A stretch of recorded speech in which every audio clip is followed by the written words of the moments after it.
Oarsoaldeko lau udalerriok errepide sarean trafiko astunak sortzen dituen arazoak ikusita diagnostiko bat landu dugu eta baita proposamen zehatzak mahai gainean jarri ere.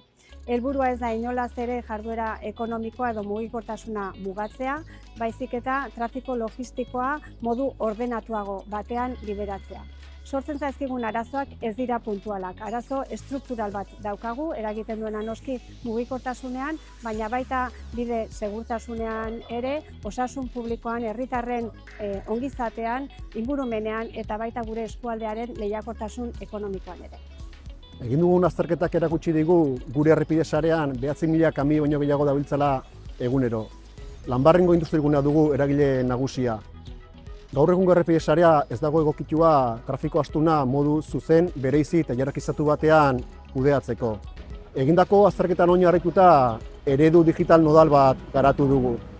Tresna hori oso garrantzitsua dugu guretzako. Oarsoaldeko lau udalek Aldundiari egindako eskuhartze proposamenak ez du konponbide soil edo bakarra proposatzen.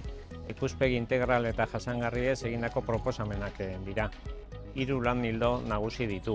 Batetik, Lanbarren industriagunea A8 autobidearekin lotura zuzena edukitzea, bestetik, Arragua Lartzabal korapiloa arintzea, eta bestetik, Lezoko herrigunea babestea. Oarsoaldean trafikoarekin bizi dugun egoerak uste dugu onargarria denaren langa gainditzen duela eta horrek egiturazko soluzio bat behar duela. Egiturazko soluzio hori Oarsoaldeko lau udalerrion eta Aldundiaren elkarlanetik etorri behar da, Aldundia delako gai honetan eskumena duena, eta horregatik Oarsoaldeko lau udalerriok egindako diagnostikoa eta egiten ditugun proposamenak dagoeneko Aldundiaren eskuetan jarri ditugu.